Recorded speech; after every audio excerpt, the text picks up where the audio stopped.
Hey everyone, Reese here, and welcome back to another episode of WSL Pure One Ocean. This is episode 29, I believe. And before we get into it, I just want to say again that I hope you're still staying safe out there. I know it feels like school's out for summer, at least here in the Northern Hemisphere, but there's still a pandemic going on. And I know our friends down in Brazil are getting hit really hard right now. And please, everyone, just keep doing your part. Masks on, wash your hands, keep your distance. And remember that we're all in this together. And appropriately, this week, we have someone who really embraces this sense of connectedness. And in an ironic way, she developed it while sailing on the open ocean. Yes, this week we have the one and only Captain Liz Clark. And for someone who has truly been tested and hardened by storms at sea, Liz has this beautifully humble demeanor that's really inspiring. It's no wonder that so many people love her story. They love her book and the work that she does to protect the ocean. She really is a true inspiration. So many people in the surf world, environmental world, and sailing world, and ocean community just have a lot of respect for her. So it's a real honor to have with us Captain Liz Clark. Captain Liz Clark, welcome to the show. Thanks so much for making time to join us. I really appreciate it. Thank you, Reese. I'm so stoked to be here. I don't like to do people's bios because I don't know. It's just weird for me to say who you are. I'd rather hear it directly from you. So, how would you describe yourself to someone new who doesn't know maybe your backstory? Oh gosh, A I'm short quite version. a Short version. multifaceted being, but yes, I'm an adventurer, a captain, a sailor, a passionate surfer. I've been traveling since for about a decade on the ocean on my 40-foot sailboat. Left California, which was where I grew up, and have traveled down through the coast of Central America and then out and into the Pacific, and spent a lot of time in French Polynesia and Kiribati, and have been a voice for the planet, have tried to do my best to speak up for what's vulnerable and what needs protection, and try to connect people to this experience that I was having, because it's so unique, and I knew that not everyone was going to get to have that experience. So through my blog and writing and the book that I published a couple years ago, I've helped try to bring people into those experiences and, help us see our oneness. I think that's been a big part of my mission. Yeah, I love that. I've been lucky enough that, like I said before we started, I am a bad host. I haven't read your book yet, but my wife has read the book, so I have it here, and I have some favorite photos even highlighted. It's really an incredible story, and we were lucky to see you at the Patagonia Santa Monica shop when you were on your book tour, sharing it. And I thought something that's really interesting in this moment of you introducing yourself even is how humble you are generally. And when we saw you speak at Patagonia, you had a very humble sort of tone and resonance to you. And yet you've done one of the most badass things there is. You sailed across the ocean several times and have gone out and truly lived that life that so many of us kind of only dream of. And, I've been lucky to join a sailing. I did a sail from the Caribbean up to Massachusetts, 10 to 12 days offshore on a 43-foot Hansi with 3 other people. That was like the major adventure to me, but that was with 3 other people. And thank goodness for those 3 other people who were more experienced and knew what they were doing. And you have done a lot of this on your own or with, just a couple of friends. And the Pacific is much, a crossing is much different than a coastal sort of journey. So I have this, you're badass, and yet you still have this really humble tone. And I wonder how much of that is because of that experience of nature keeping us connected and keeping us humble and keeping our feet on the ground. I don't know. Does that resonate at all, or am I like way off? It does.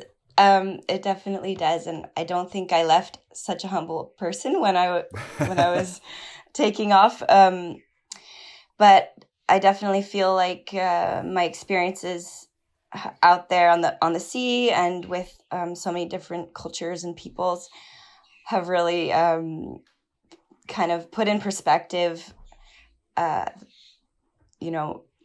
my badassness compared to what a lot of people out in the world You live. can own it. Own it. You're a badass. It's really incredible. Thank you. But yeah, there's so many badasses out there whose stories are never told. And I think that has humbled me a lot and made me realize, that my story is wonderful. And but I'm also just one in so many that are out living their dream and getting by. And Very so yeah, cool. I think a humble perspective is really important too, for people to connect with your story and your when you're trying to get messages across. I think humility goes a long way. Yeah, for sure. I still I have, ultimate reverence for what you've done, and that type of a sailing trip. Again, like just a few days at sea on my trip was enough to make me go, oh my goodness, let me get back to land. Yeah. So I mean, can you talk a little bit about your journey, just kind of in sum, maybe? I know that it's very hard to sum that up in short order, but for people who are unfamiliar, and maybe just a refresher for those who do know your story, quickly, sort of, you mentioned you sailed around and you've now crossed the Pacific how many times? Well, I've just sailed from the Galapagos to French Polynesia, and then from French Polynesia to the Line Islands in the Republic of Kiribati, and back to French Polynesia. And then a lot of tours around French Polynesia. So a lot of movement in the Pacific, but never all the way across to Asia. Oh, okay. Still enough. but enough, a lot of sea miles. And over 22,000, right? Nautical miles? Yeah, around 22,000. Okay. Wow. And so when you go out on the ocean like this, your sailboat becomes your little vessel to sustain your life, and you become kind of this autonomous little unit going across this outer space of blue that just seems to go on forever and ever. And so you need to, my philosophy was always prepare, and just think, what's the worst that can happen, but always, avoid problems when you can. And so that comes with a lot of preparation in terms of getting the boat safe and knowing your equipment, and all of that takes a lot of time and energy and effort. And then you also have to think about, carrying supplies and water, and making sure you have everything you need to sustain yourself. And there's so many facets to operating a sailboat. You have to kind of know a little bit about a lot, and you have to have an attitude of openness to problems and obstacles that are going to come up, because traveling by sailboat, you come across just every kind of different challenge. You have the elements. Sure. You have mechanical challenges. You have your own mind that you're dealing with, whether it's loneliness or confronting emotions that come up when you're, out in the middle of nowhere. Yeah. So there's a lot to it. And if you've never had an experience on a sailboat, it's kind of like camping, except you're on the water. So you're oftentimes, you need to be really resourceful with the things that you have, because you don't have access to go and buy something right away. And all of this was like, I grew up on sailboats. My dad loved sailing, and we did one particular trip to Mexico when I was 9 years old. And it really changed the way I thought about traveling the world. I loved this idea of arriving to a place on your own, and you instantly have like a different kind of respect from the community when you show up, having come across the ocean versus arriving on a plane. I really liked that. And and then when I got into surfing in my teens, I kind of saw how my sailing dream and my surfing passion could collide into this like adventure to go and surf remote waves and learn from different cultures and simplify my life and try to live in a way that was more aligned with my values. Growing up in Southern California, I often didn't feel like I really fit in. I was always interested in the environment and respecting nature, and I felt like the way that we lived just really was outside of that. And so this trip was kind of like this way for me to go and have this completely different experience, to challenge myself to live outside the box of kind of safety of land life, where we have all these systems and setups that kind of like help you. You call the fireman if you have a fire, right. On the water, on the ocean, you don't really have those same safety networks, and you have to kind of like be all of that for yourself. And so I think there was something really intriguing to me about having that challenge and gaining a different perspective about what life is about. Yeah. You mentioned a bunch of keywords there that are really interesting, and listening to the Water People podcast, which I really recommend for people who want to learn or hear more, hear you do a reading from the book. Go listen to Water People podcast, which is another great podcast that you were on. But I think I remember you on that one mentioning that you learned to sail like a woman.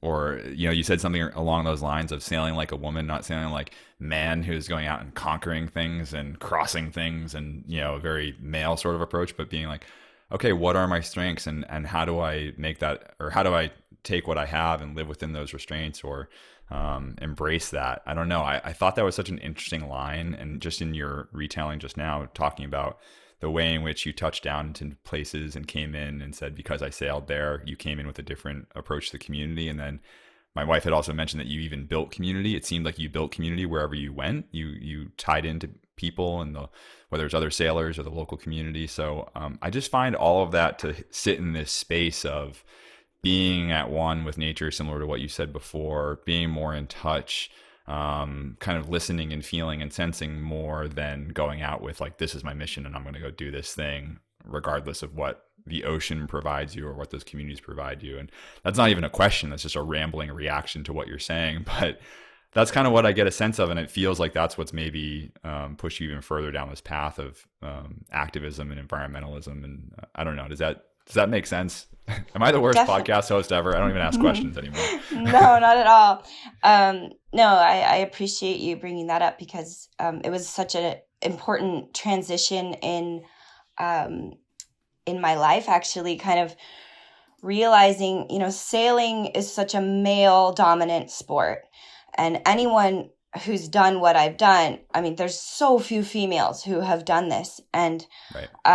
So when I left, I had so much riding on this. I had been given this sailboat by a retired professor who, really believed in me, and my dad had helped so much too. And, I just wanted to do everything to avoid failing, and so I thought that I had to go at it with this, very masculine sort of dominate, conquer, sail around the world, which was my original goal. And then, when I got out there, I realized that having a feminine approach and being able to, go within and listen or look at my surroundings and observe and say, okay, I need to change my course. I think that started to, over and over, I got knocked around and realized, like, if I try to stick too much to my stubborn, masculine, forcing sort of way of doing things, that I was going to get myself into a lot more tricky and dangerous situations.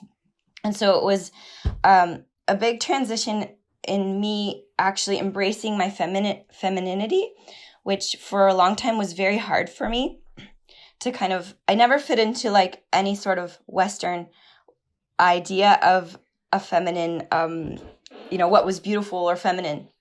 And then when I got out there, realizing that a softness and gentleness could really actually be advantageous to me, I felt so proud, and then I wanted to sink into that and lean into that more, and that's why I think also women at the forefront of the environmental movement are so important, because we have this tendency to want to listen, to want to observe, to want to nurture and include people or include all beings and all life versus, dominate and control. Yeah, so, I think that's a perfect segue into what I was kind of hoping we'd get into, at least eventually, is mentioning that flow. I think you described it in that last podcast around flow, and going with what nature gives you, right? That was my experience sailing. Was you can set a course all you want, right? But like, you live by what the weather report is. And if the weather report is saying one thing, then you go, that is what I got to do. Right. And so, you're talking about flow, and you talk about that in the book as well. And so I think that's so important. And I'm wondering how you've applied that flow now to, your sort of environmental engagement and the ways that you're thinking about leading and being an inclusive movement, being in touch with what's going on out there and how to lean into that and create these sort of movements. Because beyond, the sail, the book, you've also been a founding member of Changing Tides Foundation. And then you also have another organization, Matairea, right? I think I got the name right. I hope. You got it. And so I want to talk about both of those and how your learnings from the open ocean have sort of flowed into these organizations. So maybe let's start with Changing Tides. Give us the quick, what is Changing Tides? And at some point, we're probably going to have to have Becky or some of the other team members on as well, because there's so many of you and you do so much great work. But maybe give us the quick start on Changing Tides. Yeah, so Changing Tides Foundation was born out of a group of water women friends of mine who all were wanting to do more. We all felt like we were at a place in our lives where we wanted to give back more, and loving the ocean so much and having gained so much from our relationship with the ocean and with each other. We had these really strong bonds of sisterhood that had been so powerful in making us feel okay or feel good about pursuing, the things and the just different kind of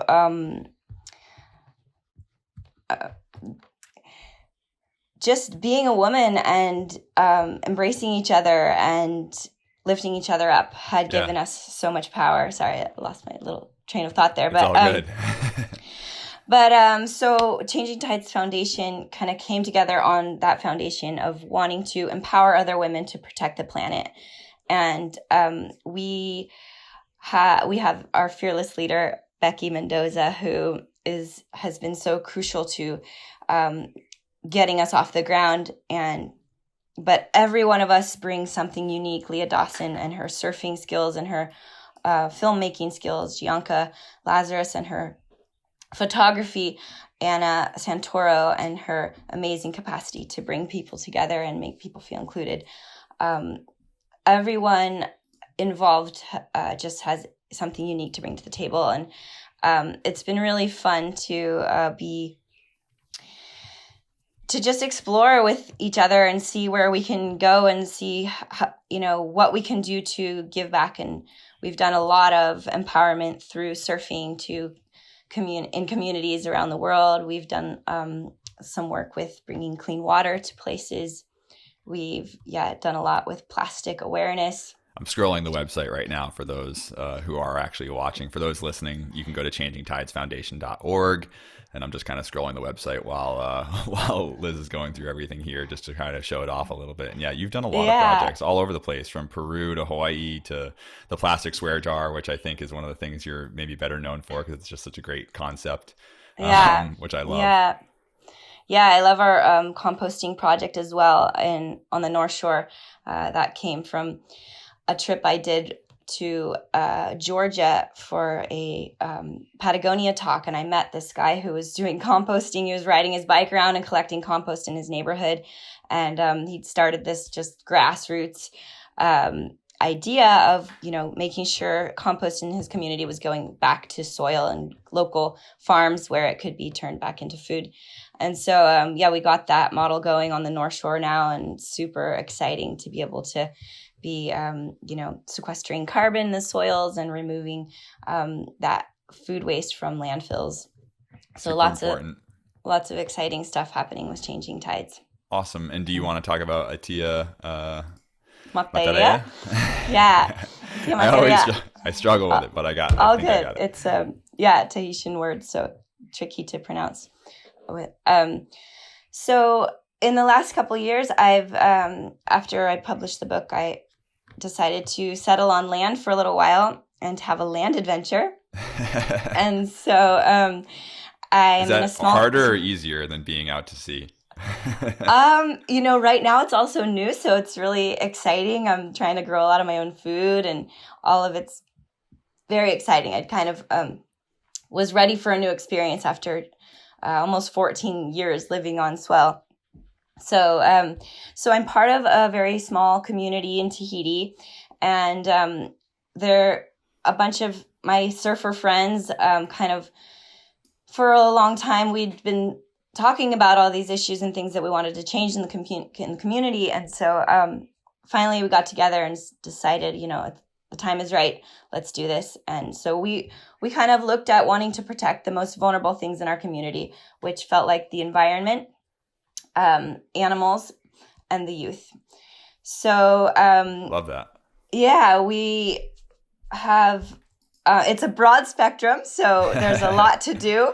It gives you some focus, though. I mean, there are a lot of issues out there, so at least you've picked kind of 3, even if they're all pretty broad within that. I feel you on that one. There's so much work that needs to be done, but I think that that's a nice intersection of those. And I think that from what I've seen, it seems like you and or the Changing Tides crew do take a little bit of an intersectional approach of trying to figure out, okay, it's not just environment, it's environment plus our femininity plus, serving those communities that are traditionally marginalized under-resourced. Communities. Yeah, exactly. So you are taking that intersectional approach, which you don't like we had Leah Thomas on the show last week, and she was great. I listened. It was awesome. Oh, awesome. And I think what she's doing is fantastic, but I think it's one of the funny things is like that can apply to everyone's work.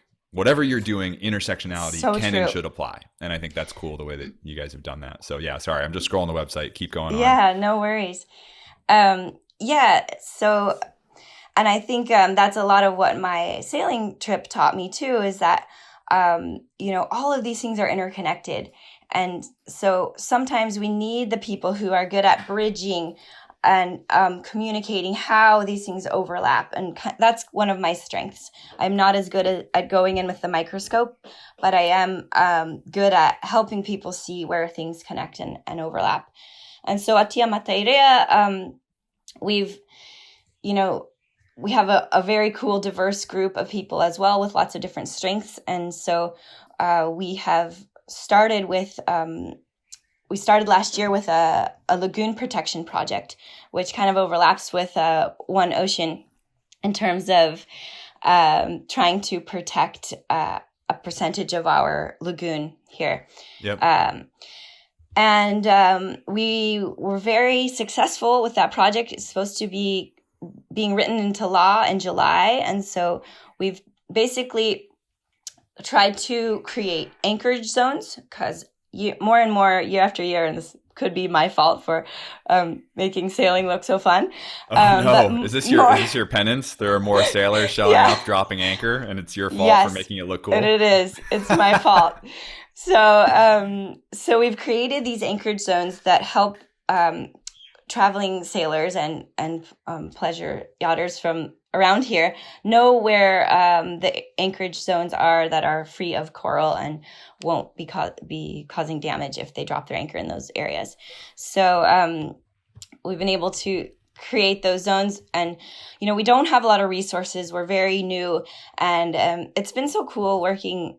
I kind of try to stay in the background because I really want the locals here to be the leaders and the faces of Atia Matairea.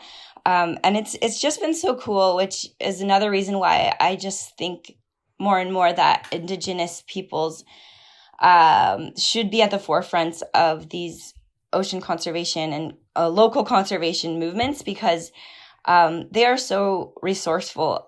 We have no money. We've just basically put this together out of, what can we do with just what we have? And so I've just learned so much working with them about resourcefulness and making sure that that island people have the power to protect their own environments. I think here it's a colonized place where the French and the Western ideals are still kind of pushed upon local Indigenous communities. And I hope that Atia Matairea can kind of help bring some pride and some, I think our mission is definitely to make sure that Indigenous and ancient wisdom is kind of applied in all of these new, whether it's policy or just education that we're trying to do in the local community. We're trying to stay very true to bringing ancient wisdom forward. That's super important, right? I mean, I think one of the biggest, the short-sightedness of mankind, so to speak, of kind of like, we're going to change, we see this thing happening in nature, we're going to change it. So like, oh, there's erosion over there. Cool, let's build some jetties. Got it. Right. It's like, hang on. Right? It's a little bit short-sighted. And I understand that there is a time and a place for humankind to intervene and to try to help, protect a place or regenerate a place. And there are successful cases of that. But oftentimes there are, downstream effects of, well, we put in a jetty, but then that means you stopped all of the sand flow across a long place. A great example, Long Island or Cape Cod, or I'm from Cape Cod originally in the Northeast. Okay. So, things like that you see. The indigenous people in a given area can tell you, we could have told you that. We've been here forever. We know how the sand flows. Like we know what's going on. It's part of a bigger cycle or whatever. Yeah, totally. And then I'm also glad that you brought up the point around Tahiti and the area being a French territory, and with the We Are One Ocean campaign, which we've been working on and are getting set to really put our shoulder to the wheel on that. France is a super important country. It's one of the countries with the largest EEZs, so exclusive economic zones for ocean territory, because of all of the, island nations that are still technically French territory. And what I'm excited about, if I can just plug it for a second within the campaign, is that it is very important that as we campaign to protect the ocean, we take into account all stakeholders, which is why it's exciting that this is happening at the United Nations level, where everyone has to get on board. It's consensus. And, that input from what were formerly, still sometimes referred to as small island developing states, but really they're large ocean territories. Their input is critical because they're being harmed the most and first by climate change, by overfishing, by all of these, giant global activities, and have done the least to create the problems. So 100%. It's a super important narrative. So I think your approach with, working with the locals and the indigenous people to understand the challenges and work within their systems is imperative, because if we don't do it that way, then we're only going to create more problems for ourselves. Yeah. My 2 cents, humble 2 cents that I feel very, very strongly about.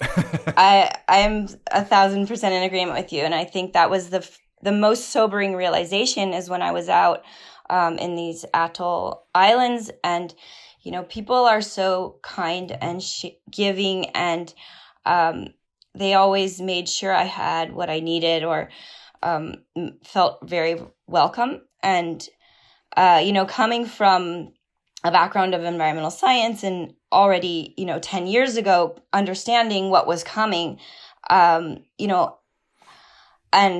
looking around and seeing these people so connected to their place, So, you know, it's not an easy life, but it's a beautiful life connected to their environment. And just the thought that everything that we were doing back home from where I came from was going to be the detriment of their livelihood, of their lifestyle, of their culture. To when you remove people from their islands, you take them. I mean, they call it their belly button, their pito. You know, it's like that's who they are. And so it was very sobering for me to have to come to grips with the fact that, you know, such a big part of who I am and where I come from was causing this risk and this threat to island peoples. And that's definitely what pushed me down the road of all of the individual changes that I've made in my life to try to do better, which also, but, you know, at this point we realize individual change is super important, but, you know, we have to attack these problems from every direction. And so, you know, policy change, you know, we have to be looking at it from every angle.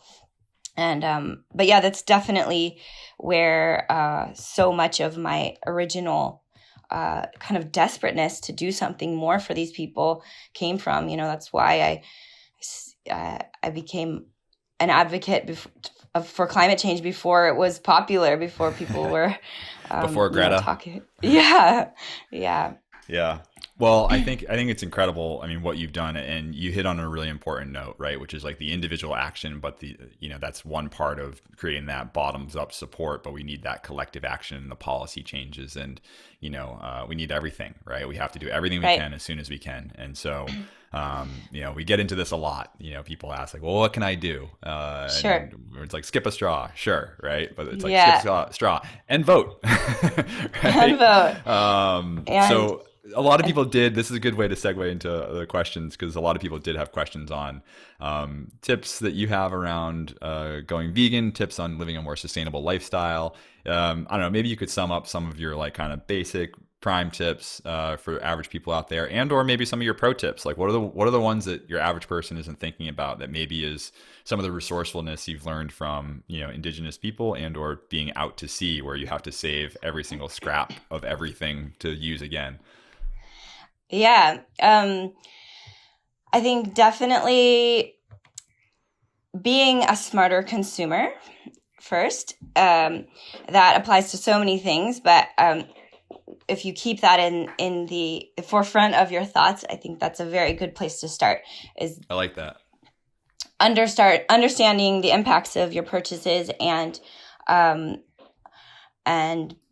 being conscious of where they come from and trying to do better every time. You know, it's a constant learning process. And so definitely start with the easy one with plastics, with the straws, you know, cutting out single-use plastic. It doesn't happen overnight, but there's so many ways that we can reduce our plastic consumption and start to, you know, buy bulk. Just always have your reusables with you. Yeah. You know, these are simple things that just a tiny bit of lifestyle change can have a really big, profound impact. We've started making eco bricks here because we don't have bulk stores and stuff, but we find a lot of plastic bottles, and so we're stuffing our plastic that we buy from maybe buying rice or pasta at the store, and fill that into these plastic bottles that make bricks that we'll eventually build something out of. So trying to get creative with your waste.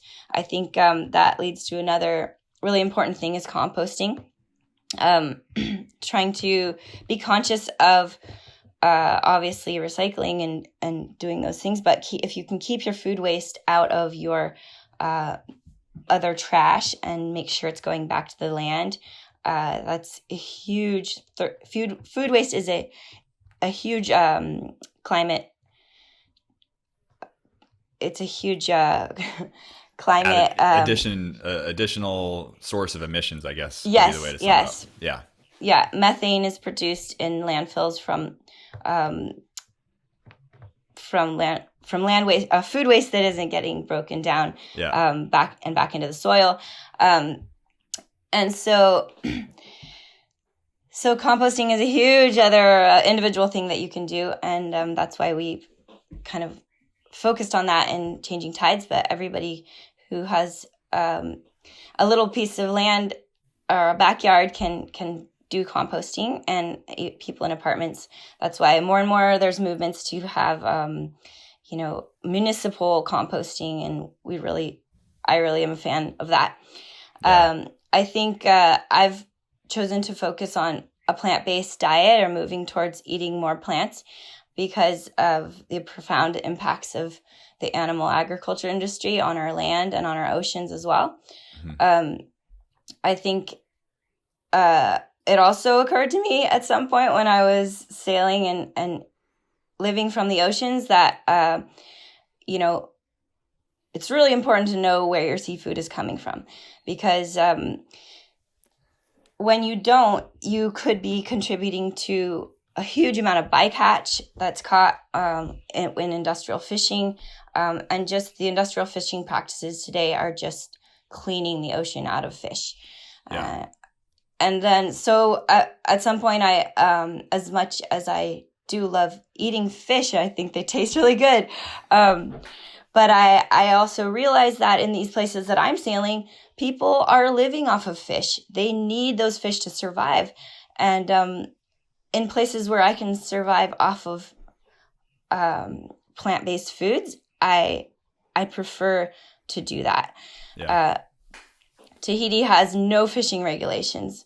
The rahui was the traditional way of protecting fish, but now those, we've moved towards capitalist way of living, and so there's not a lot of fish left, and so that's a big reason why I've turned away from eating a lot of fish, and making sure that if I am eating fish, knowing where that fish is coming from. Right. And I think that's really exciting to me about what you guys are doing with One Ocean, and making sure that we're protecting these big areas of fish from industrial fishing. And, because the people in these atoll islands and island nations, the ocean is kind of like a bank account.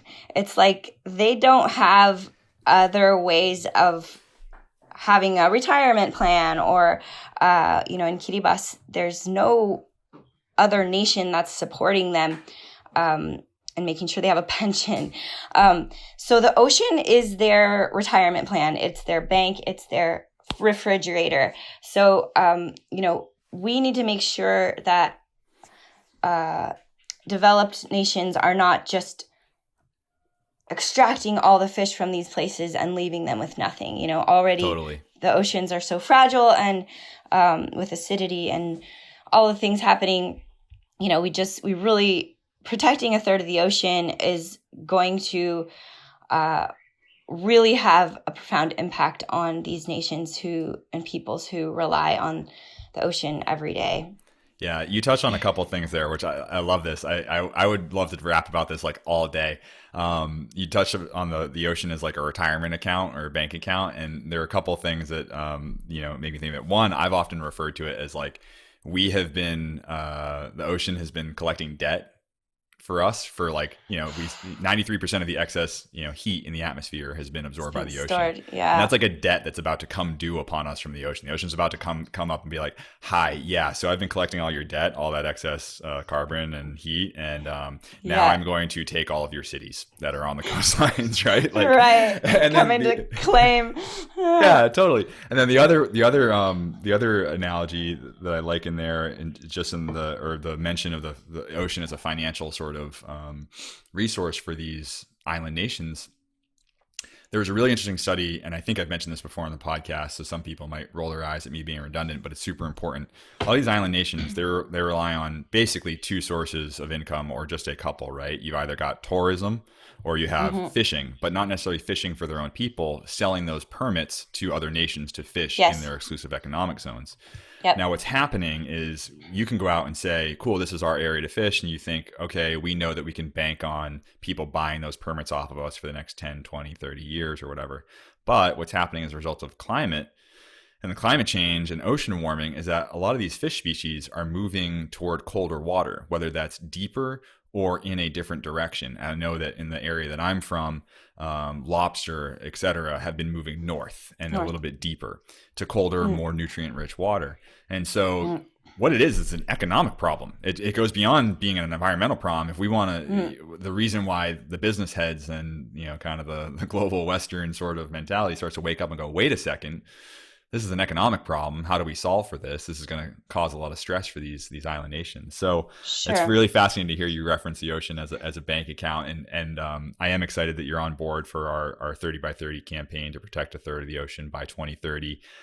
Because the reality is that the ocean is resilient, right? If we can protect some of it, you protect those fish species that live within those protected areas. And if we actively monitor and continue to evaluate, I actually think that's something really compelling, is to think about, well, if populations are going to move over some time scale, do we need to constantly reevaluate where we place these marine protected areas, right? Or make them big enough to account for migrations of certain fish species, like the keystone species like tuna that we love. So anyway, it's a fascinating discussion, but I could blabber all day. I want to get back into some of the fan questions. Oh yeah. The thing, back to the, did I forget any things? Well, also, going back to what we can do. Sure. And let's talk about policy and action and stepping up and making sure we are doing enough in that department. I think in the last several years, a lot of us have become more politically motivated than ever.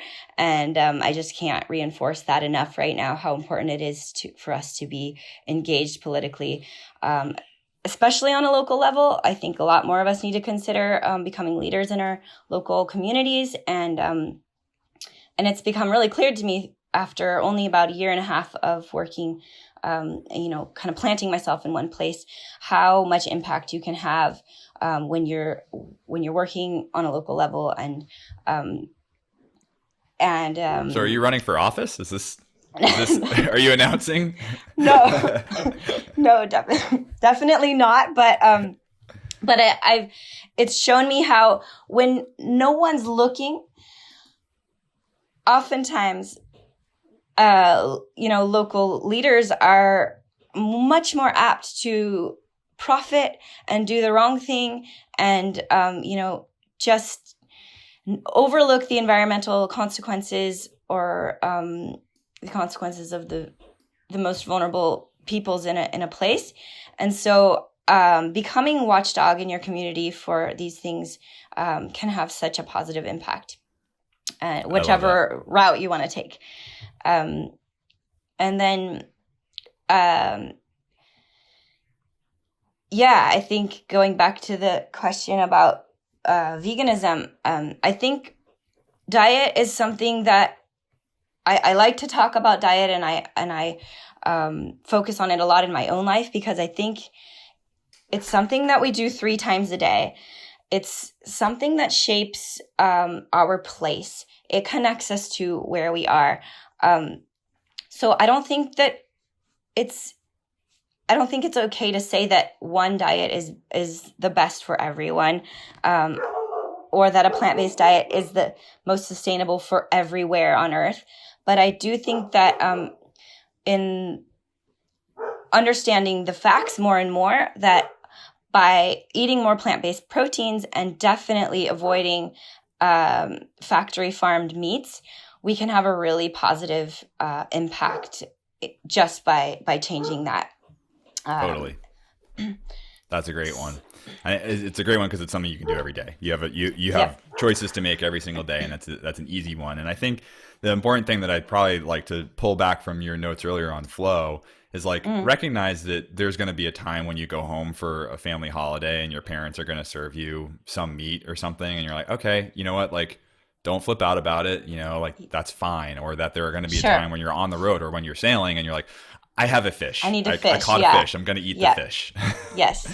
I think that's really important in everything. I think when you become too extremist and too alienated or thinking your way is the only right way, I don't think that ends up serving us as a whole. I think we need to be able to step into other people's perspectives and understand where they're coming from. And if people are, have their own small farms and they're raising their own animals, or, there's so many different ways to do it but I think most of us can agree now that that factory farming is horrific and needs to end, and that plant-based proteins can be more sustainable, can be healthier, and that it doesn't have to be so black or white. If sometimes when someone bakes me a cake and it has butter in it, I'll have a bite, or it's just like, try to stay open-minded and remember place, because I think that is really, really important, is remembering where you are and trying to do your best to know where your food is coming from, know your farmers, know your fishermen, plant your own. And it's a very powerful thing. And I think also in terms of removing power from these corporations that continue to take us on this trajectory that is leading us into no man's, or the path of no return. I think food autonomy and taking back your power over food is a huge place to just rob industry corporations that are doing so much harm to the planet. It's a great place to take our power back. I love it. Take the power back. All right. I have a couple more questions from people, and maybe we'll just do quicker answers so that we can get through them, because we are running up against a time constraint. This one is kind of a heavy one though, so let's see how tightly you can answer it. I'm guessing not my strength. Tight answers are not my strength, but I'll do my best. I'll put a timer up to the. So I assume that at some point you might have read Into the Wild, and if you remember the Christopher McCandless quote, "Happiness is only real when shared." From that book. Do you find any truth in this, in the magic of being, like, you've been alone out at sea, and is it one of those things where it's really powerful and empowering, or is it also you wish those people were there with you? And that question's from JT Suhar on the team here. Actually, he wanted me to ask that one, and I think it's a great one. So I love it. For me, my experience of solo sailing at the time when I was doing it, it brought me a lot of happiness. I was just discovering my kind of like myself as an individual, and that feeling of being able to know that I was going to be able to be happy and all good by myself out at sea with no one around. That was really empowering for me, and gave me so much strength coming back to any other situation that I faced in the future. So I do think there is an element to, and an importance to, being able to be happy on our own. And but at the end of the day, when I had lived out that experience, and I felt that I had, kind of checked that box of knowing that I could be happy and sustained on my own, I think at that point I did really want to connect with others and share, and it did make, every time I was sharing, or now sailing with a partner, when I sail with Tahui, it's really, really a wonderful experience. That's awesome. Great answer. A couple people asked about this. Macy Griffin 2 and Nameless Dudes asked best advice for women who want to get into the sailing world. Because as you touched on it, it's a typically male-dominated sort of world. Maybe that's changed a little bit since you started out. But I don't know, any kind of quick advice for people who want to get into sailing? Yeah, I think some of the best ways are to just put yourself around it. Get down on the docks and meet people, and do a lot of the yacht clubs and sailing associations have like Wednesday sales where they invite people of anyone to come crew and get out there and have that experience. I think another, if you want to really do what I was doing, to apprentice with some, your local rigger, your local marine electrician, some of these guys who are down there working on boats. If you're lucky, there'll be a woman down there working on boats. I think you But just signed yourself up for a bunch of people to email you and say, "Do you need an apprentice? Willing to take I, the semester. Currently I, can't go back to college, so I'm happy to come to be an yeah, apprentice for you."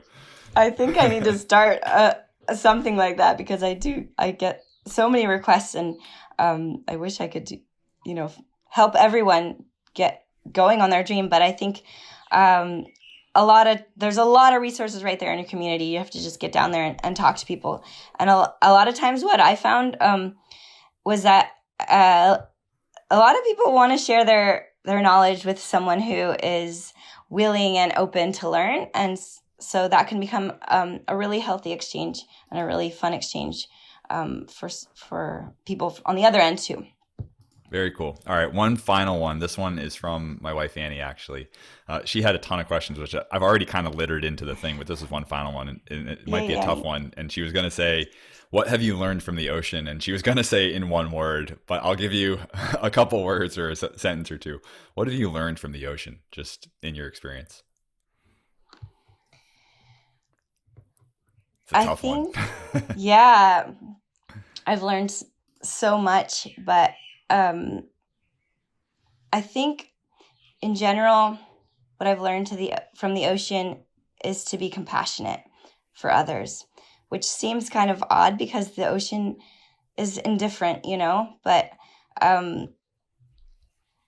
through sailing, through my time I've spent in the water, through surfing, and sharing, I've just realized that the more compassion that we can have for others, the more our own experience is enriched. And I think compassion is something that really can work to save us right now. And